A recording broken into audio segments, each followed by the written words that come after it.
Growing up in a family with two sisters, we had a lot of love and even more laughter. Just like any family, we had our hardships. When I was only 3 years old, my mother was diagnosed with Guillain-Barré, a syndrome that kept her struggling in the hospital for 6 months. My mother says that the only thing that kept her going were the pictures of her three precious daughters that hung by her hospital bed, and her dream of watching us grow up.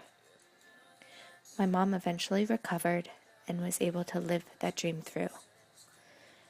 When I was 9, my grandfather had a severe stroke, which caused him to have several disabilities for the last 11 years of his life. I was not aware of it then, but I feel as though God was preparing me for the struggles I would have overcome later in life. It all started when I was 17 and began dating a guy named Ryan. We immediately hit it off and we became inseparable very quickly. Ryan had told me that about a year and a half before we met, he was diagnosed with stage 4 medulloblastoma, a form of brain cancer. At this point, Ryan had already undergone brain surgery, chemotherapy, and radiation. He assured me that he was currently in remission, and over the next year, we went to movies, went on weekend trips to Cocoa Beach, attended 2 different proms, and even moved in together. On New Year's Eve, after we had been dating for just over a year, Ryan had a routine MRI, only this time the doctor would not let Ryan come home. His doctor informed us that another tumor had formed on his brain, and they were to act upon it immediately. The next few days were a blur. Ryan was scheduled to have a second brain surgery. His family and I stayed with him every step of the way. I can remember being scared to death, but I kept reminding myself to stay strong for him. We were in the waiting room for what seemed like days, and I can remember thinking to myself, how can he be so confident and so strong? Well, that was Ryan for you. His strength empowered the loved ones around him, and his courage inspired us as well. We were referred to a different doctor in Gainesville, Florida, at Shands Hospital. We got a month-to-month apartment 10 minutes from the hospital and prepared ourselves for a long and grueling trip.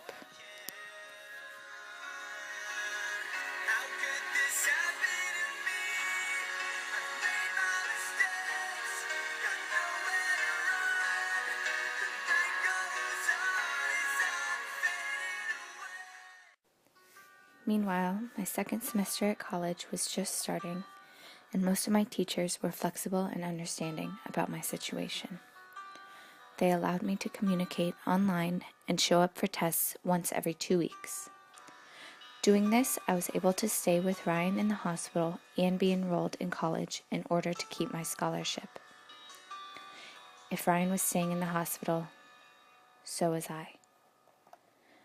There were many points where I did not leave the hospital for over a week, and this was only to take a nap in a real bed or grab extra clothes. This routine went on for about 6 months.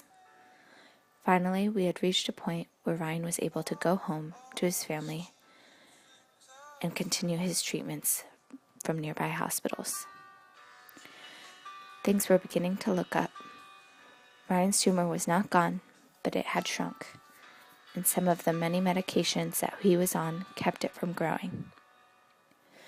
Over the next few months, Ryan and I grew apart. I buried myself in schoolwork and eventually realized that my feelings for Ryan, though strong, were not how they used to be. Ryan and I were very close. We were best friends, but we were not in love. I chose to move out and end my relationship with Ryan. One day, I received a phone call from Ryan's dad telling me that he was not doing very good. From that point forward, I went to see Ryan every week. I was furious with myself for not coming to see him sooner. As each week passed, I could see Ryan's once confident and glowing self grow dimmer and dimmer. Ryan passed away November 23rd, 2010. 3 months ago to this day. He had fought for almost exactly 5 years, totaling 2 brain surgeries, more than 30 different kinds of chemotherapy, many sessions of radiation, and several clinical trials. When I look back on this time, I feel some amount of regret and remorse, but I also feel happiness. Ryan shed a light on my life that will forever be beaming. He taught me that even when you feel completely defeated and feel as though life has no meaning, there is hope. He taught me to never give up on my dreams and that there are no obstacles worth giving up on. Finally, he taught me to live.